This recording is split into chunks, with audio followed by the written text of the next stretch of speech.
Em nome do Pai, do Filho e do Espírito Santo. Amém. O Senhor esteja convosco. Ele está no meio de nós. Proclamação do Evangelho de Nosso Senhor Jesus Cristo, segundo São Marcos. Glória a vós, Senhor. Naquele tempo, os discípulos de João Batista e os fariseus estavam jejuando.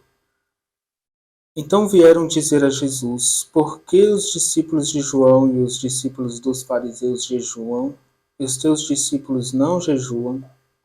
Jesus respondeu: os convidados de um casamento poderiam por acaso fazer jejum enquanto o noivo está com eles? Enquanto o noivo está com eles, os convidados não podem jejuar. Mas vai chegar o tempo em que o noivo será tirado do meio deles. Aí então eles vão jejuar. Ninguém põe um remendo de pano novo numa roupa velha, porque o remendo novo repuxa o pano velho, e o rasgão fica maior ainda. Ninguém põe vinho novo em odres velhos, porque o vinho novo arrebenta os odres velhos, e o vinho e os odres se perdem. Por isso, vinho novo em odres novos. Palavra da salvação. Glória a vós, Senhor. Bom dia, queridos irmãos e irmãs. O tema do Evangelho de hoje é o tema do jejum. E nós vimos que os discípulos de João Batista e os fariseus estão jejuando. E eles se aproximam de Jesus para perguntar: por que os teus discípulos não jejuam?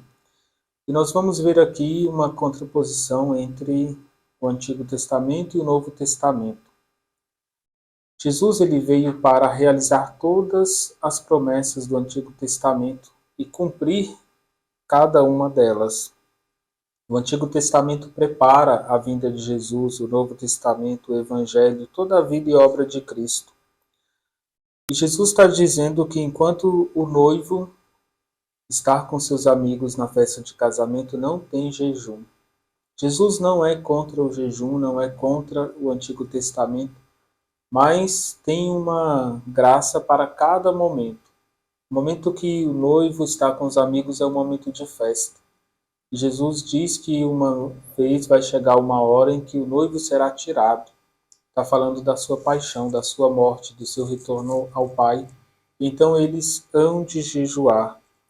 Jesus vai fazer essa comparação, né, que o vinho novo se coloca em odres novos. Ou seja, tem uma graça especial no Novo Testamento e todos precisam refletir sobre a chegada de Jesus. É Ele a nossa alegria. Então o cristão ele faz jejum como penitência, como sacrifício, mas também é chamado a se alegrar. E o domingo é sempre um dia de alegria. Domingo é sempre dia de encontrar os amigos, de ir à igreja, de estar com a família. Então nós precisamos saber que tem um momento certo para cada coisa, o momento de jejuar e o momento de fazer festa. Jesus ele passa 40 dias no deserto em jejum, mas não vai intensificar nos discípulos esta prática. Ele deseja dar o exemplo de que os discípulos possam praticar o jejum na liberdade do seu coração. O cristianismo, as suas regras, as suas leis, nunca deve ser uma imposição, mas uma adesão do coração livre de cada homem. Irmãos e irmãs, nós precisamos também dar sentido ao nosso ato de jejuar. O jejum precisa ter uma meta, um objetivo. Nosso jejum precisa também produzir frutos. O jejum e a abstinência de carne são práticas comuns em várias religiões. E para nós cristãos, nós vamos ver na Bíblia várias referências, né, sobre a penitência e a prática de se abster de alimentos. Através do jejum, os cristãos querem, sobretudo, imitar Jesus Cristo. E quando ele vai no deserto, fazer essa experiência para que ele esteja em plena sintonia com o projeto do Pai.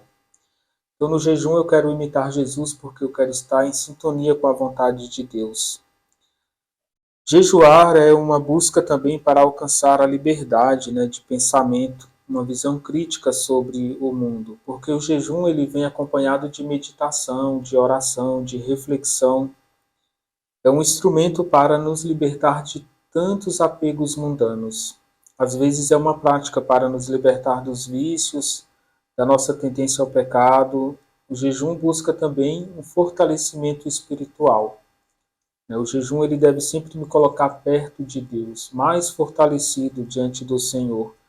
Que possamos identificar a necessidade de jejuar ou não, de fazer sacrifício ou não, com muita sabedoria, discernimento e oração.